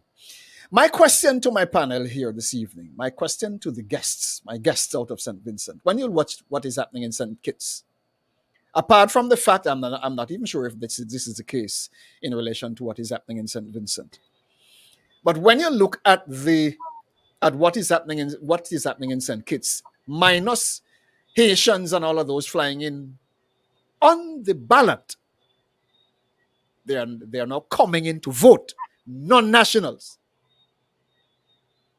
How different, and this is a general question as you wrap up, we're taking this up to 10 o'clock. How different is St. Kitts from St. Vincent based on what we just heard in that clip? Who wants to shoot first? Election is governed by the Representation of the People's Act. And only certain people who fulfill certain qualifications should be able to vote. Listening to that comment by that St. Kitts leader is very disturbing, that he's actually bragging that non-nationals Yes. will come to vote. I find it very, very disturbing. And for him to actually say that, I think that he should be called upon to explain exactly what he means. Because, and the way he listed all the various islands is as though he was telling them, you are safe, you can go ahead, you can vote. Coming from the leader or somebody who was prime minister or is still prime minister, I'm not even sure what his position is now, I find it very disturbing. No, how different is it? St. Vincent is not that much different. The problem is that they will not come out and say a statement as bold as that. You will try to frame it as though you fit under the Representation of the Peoples Act, which would say what are the qualifications to be able to vote. If you are a non-national, you have to be living in St. Vincent for a year or so. Also, you have to be from the Commonwealth. You cannot be from another. You have to be a Commonwealth person in order to qualify. And you can't just come and vote like that. You have to be living in the locality that you're going to vote for about 6 months and various things like that. Now, I know that in St. Vincent, that has been abridged many times, even by persons who are purposefully transferred. Example, from the Prime Minister's constituency, because he has such a majority, to other constituencies, transferred on paper, which means that they are not really living in those constituencies, but their names appear on the list.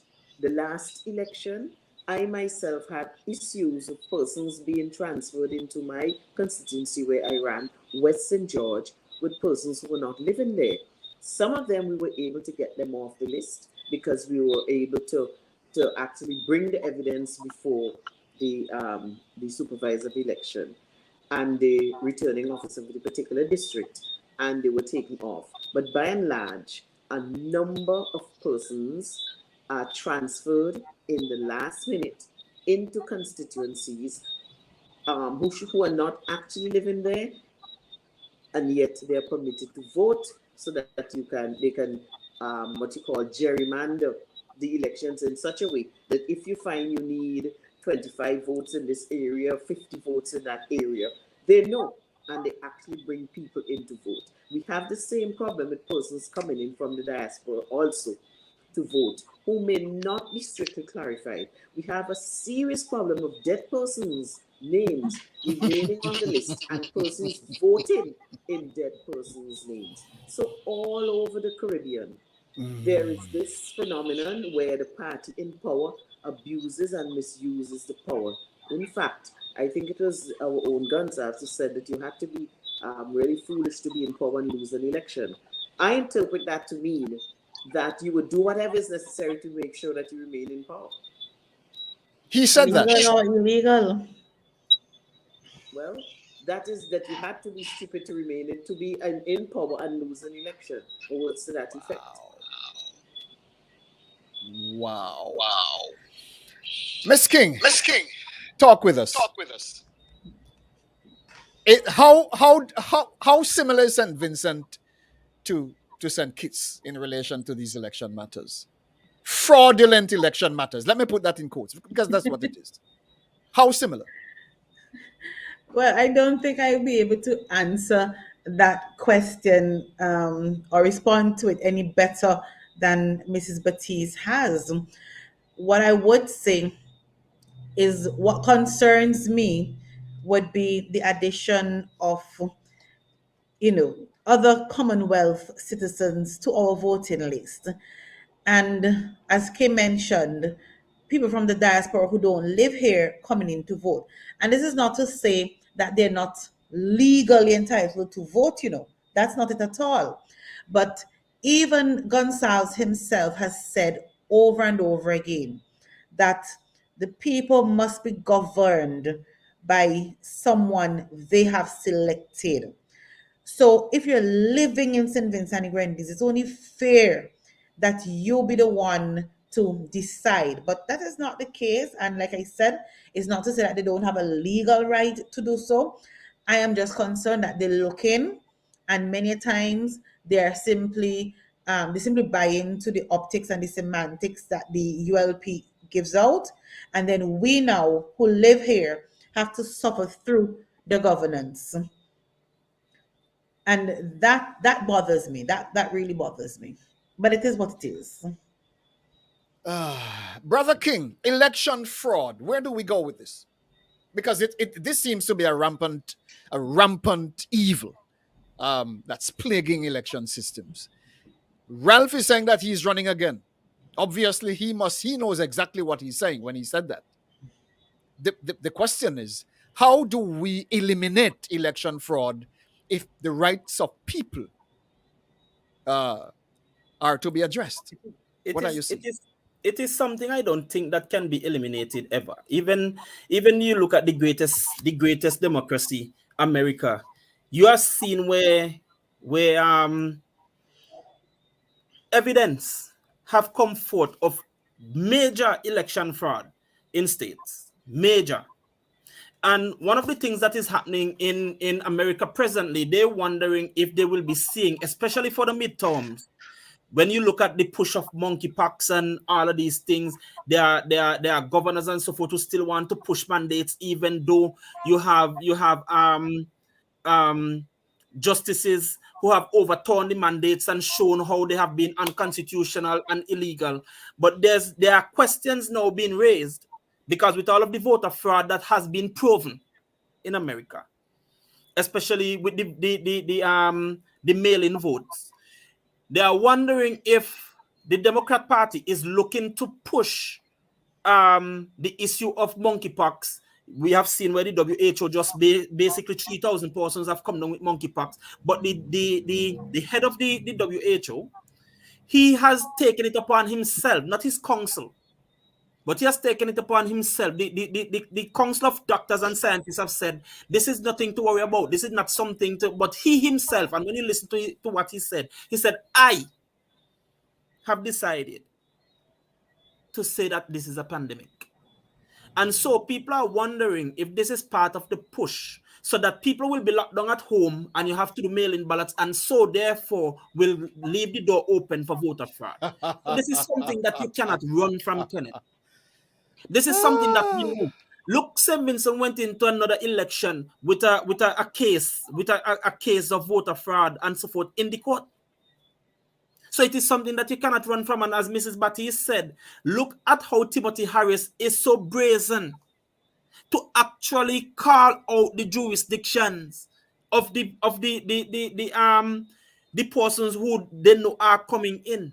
Yeah. And Adriana just made the point that though it's legal for them to, the point is they are not living under whatever regime they help to put into play. So therefore, it is supposed to be the persons who are actually living in the country, because you flying in for a week or 2 days to come and vote. How am I how am I supposed to feel? The one who is living here, living under whatever pressures, living under the policies that may not even be working for me.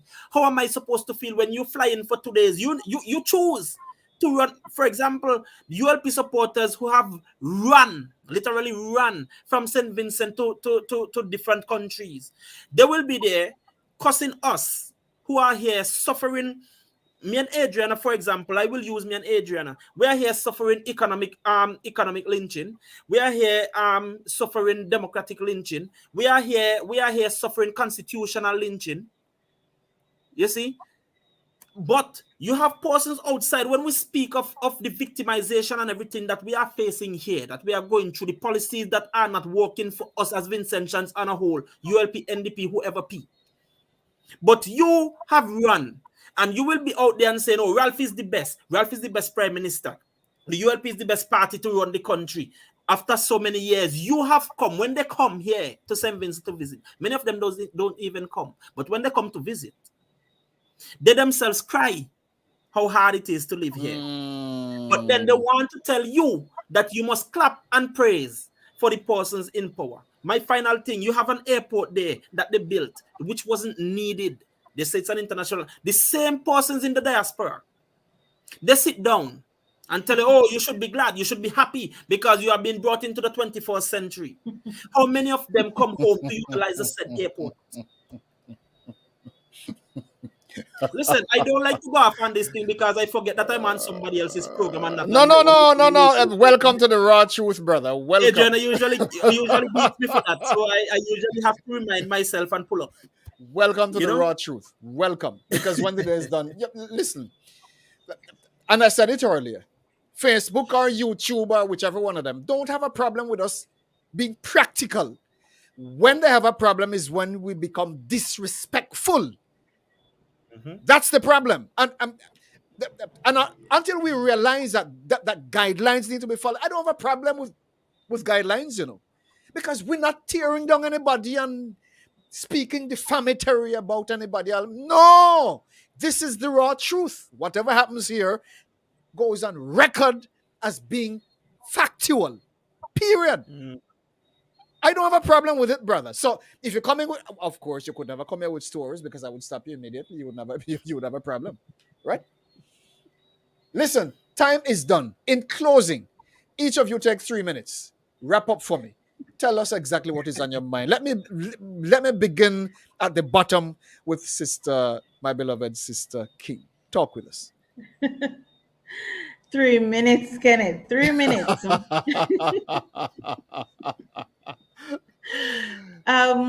First of all, let me just say thank you for remembering us. Thank you for highlighting our continued torture by this government and what's happening here in St. Vincent and Grenadines. And, I really do have to applaud you for doing so, because even here in St. Vincent, people aren't aware of what is happening. People still meet me and they would ask, "Oh, you still on half pay? Or you ain't gone back to teaching yet?" And I'm like, "No, I'm still on half pay. I'm still barred from the classroom. And yes, I am still here doing my bit to survive." So thank you for remembering me. Thank you for remembering Kenson. Thank you for having the three of us on here tonight. And for those persons who are listening, whether they're in the Caribbean or elsewhere, and specifically those who are in St. Vincent and the Grenadines, I want to say on this Emancipation Day, continue educating yourselves, continue reading, continue trying to find ways to liberate and emancipate your minds. We're living in an age where to stand on truth seems to be the thing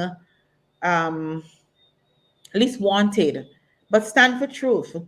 If you're going to speak, speak boldly, speak without fear, and live your life that way. Those who are in St. Vincent and Grenadines, do not be afraid to stand up. And definitely do not be afraid nor ashamed of protest.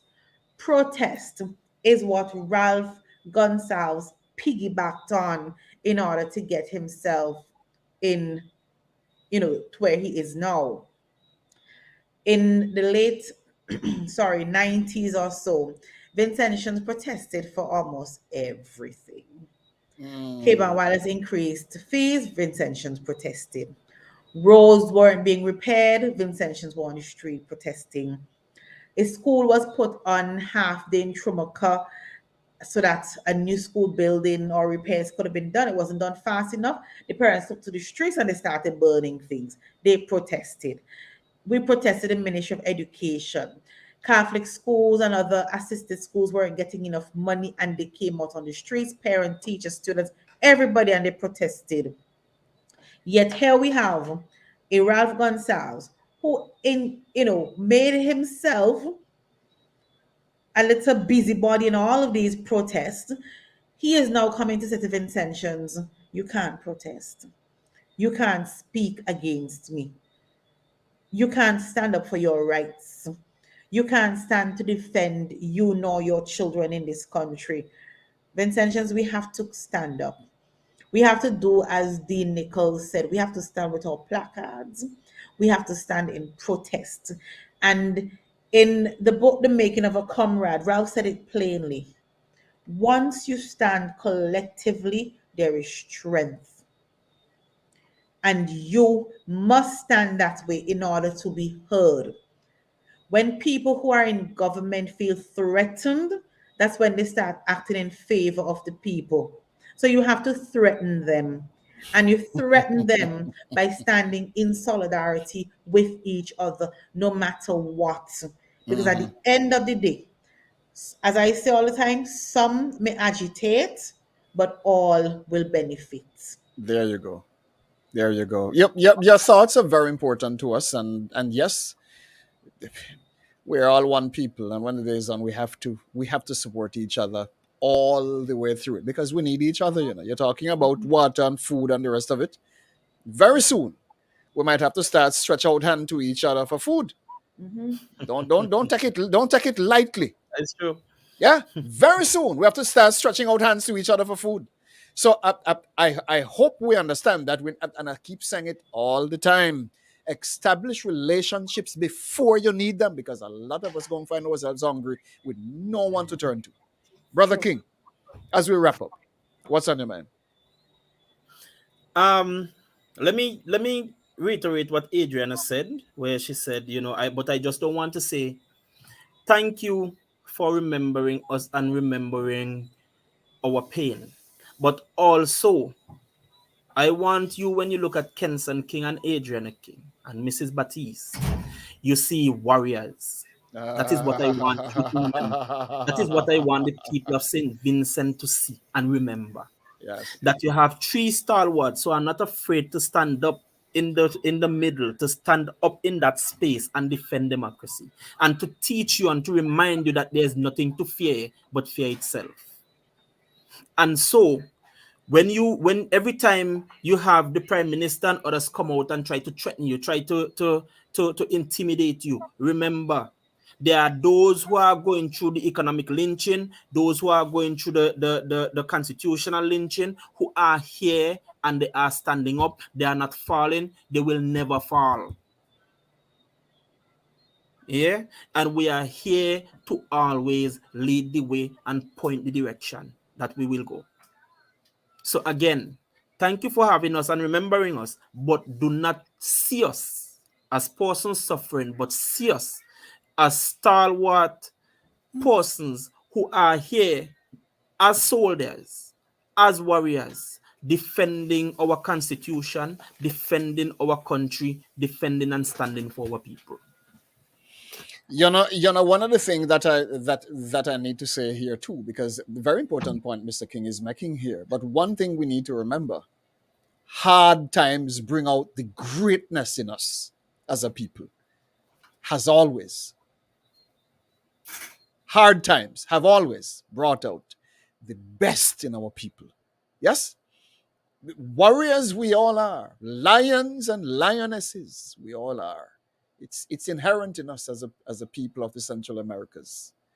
Never been anywhere. We continue to do and be who we are without flinching. It's endemic. Endemic.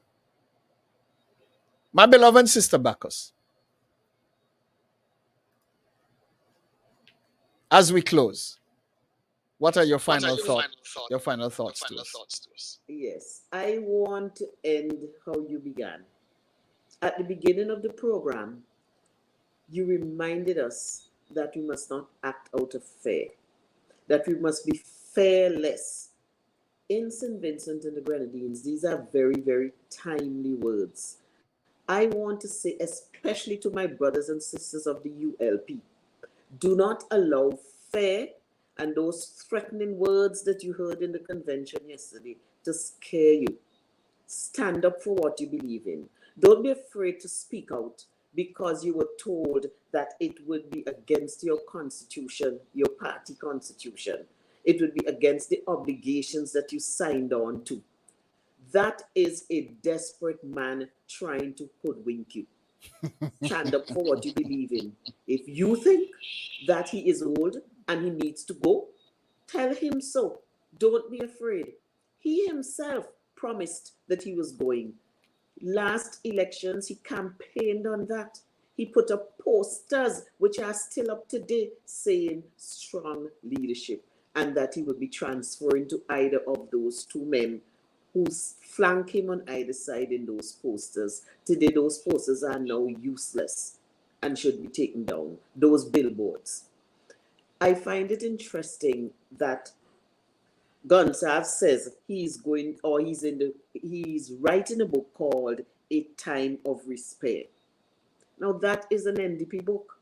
That means that it is time of ending the hopelessness and the despair and a return to hope. The only party that can bring that message is the NDP, a new party coming in to give our Vincentians hope, to end the despair, to end the desperate hopelessness and desperation and divisiveness in our society. So we're the ones who will be writing that book, A Time of Despair. Right now, it is a time of despair.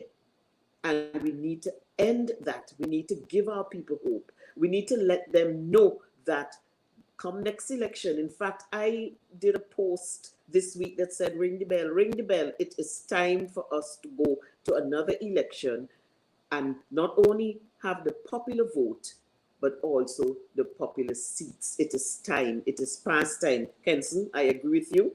The NDP will win the next election. And so end the despair in St. Vincent and the Grenadines, a return to hopefulness, and an end of divisiveness and fear. Kenny, I want to thank you for feeling our pain and for understanding what is happening in St. Vincent and the Grenadines, that you chose to bring this program tonight, Emancipation Night. Let this be the beginning of new hope in St. Vincent and the Grenadines. Wow, what can I say? It's quite a humbling experience just to have you all here. And whatever happens, Brother Kenson is my brother. Sister King is my sister. And now, Mommy, I just adapt. You know how it is. It's all about adoption. And when the day is done, we're all one people. When the day is done, you hurt, I hurt, you rise, I rise. We all celebrate each other. And this is what this is about. And it will continue to be so.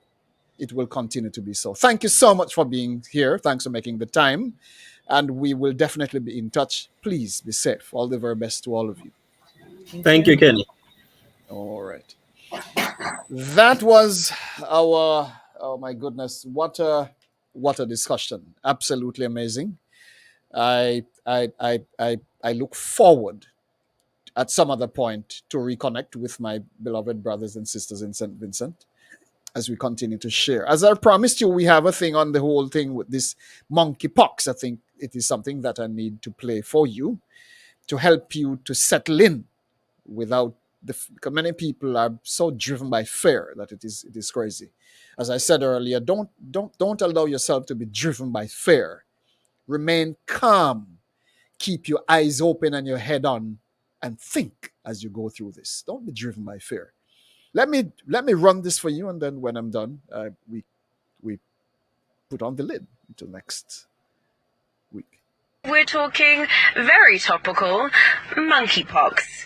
Many of us have been left with questions and a considerable amount of misinformation to sort through. So today we'll be debunking a few monkeypox myths with family physician Dr. Mark Ricketts. The monkeypox virus, it falls in the same virus grouping as smallpox, which is a group of viruses that tends to give you these vesicular lesions, which you more commonly know as pox. It's not a new virus. It's a virus that has been in Africa for a long time. I mean, I'm tempted to say forever, but it's been in Africa. It's been an endemic virus, let's put it that way. It lives there, and it's been there for a long time. Another misconception surrounding the virus is that it's an STI, transmitted primarily among gay and bisexual men. It's not a situation where it was only restricted to gay men.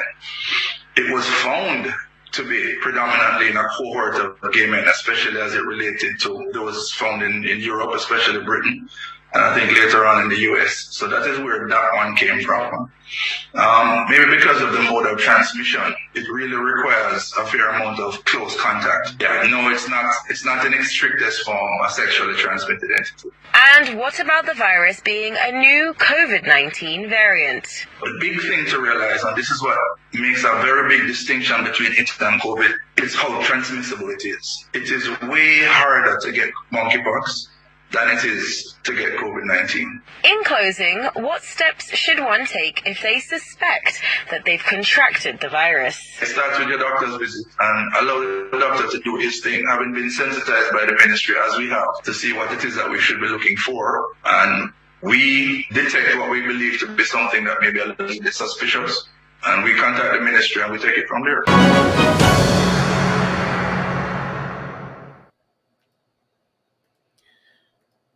All right. So for those of us who may have been wondering about this monkey thing, I understand you have a lot of monkeys in St. Kitts as well, like real monkeys, up in the hills down there. Quite interesting. I guess if anybody should have monkeypox, it would be Kittitians. The monkey enjoying themselves, all about minding their business. Nobody don't care about monkeys. Monkeys doing them thing. And anywhere else you have monkey in Africa and wherever else you can find them, nobody ain't worried about monkey. But we're worried about monkeypox, right? Come on. Be strong, my people. Be brave. For those of you who are always in public spaces, wash your hands when you have to touch the trolley and touch all of them stuff in the supermarket and all of them. The supermarket can be a very infectious place, For you mothers who have to go shopping in the supermarkets. Wash your hands when you listen. Don't take it for granted. You have 1 million people going into them places from all about with all kind of stuff. You go in them place, you hold on them trolleys and wash your hands. You're touching up all them things on the shelf. I don't know how you don't have many more sick people. And it's a very remarkable statement to make in relation to what has been happening if it was as contagious as stated. But yes. People touching up all of them things all over the whole place. That would have rendered anybody sick. I'm surprised that we haven't been having as much a so-called pandemic as it is stated. Because the way I know things happen, especially in supermarkets, that could be a place of contagion, literally. Wash your hands when you get into these places. Wash before you get in, wash before you get out.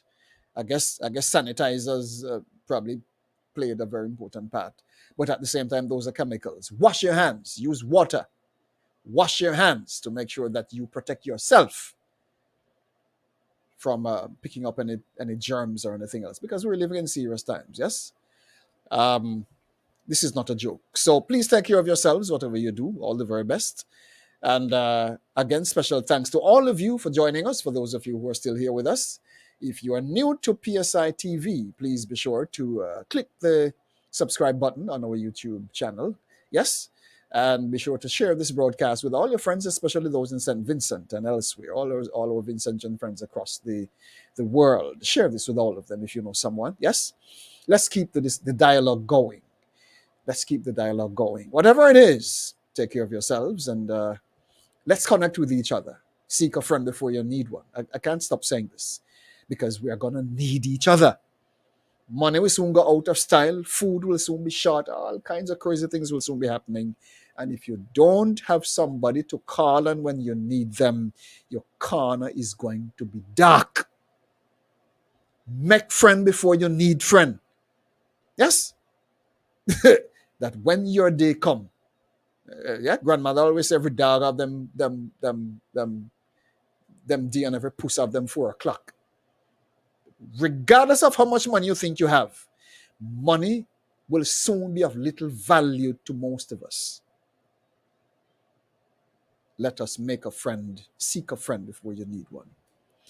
All the best to you and take care of yourselves until we catch up next Monday evening. All the very best. Keep it safe. Peace.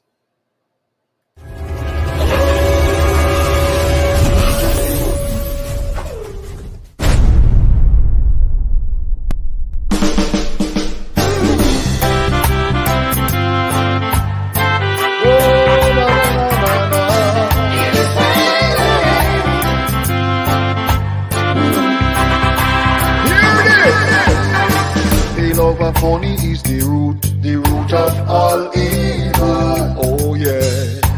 And enough I sell them birthright and I sell out the people now. Some of them a kill and maim and some a rob all the people. Oh yeah. But Jaja not sleep and he man go check them out. Hey.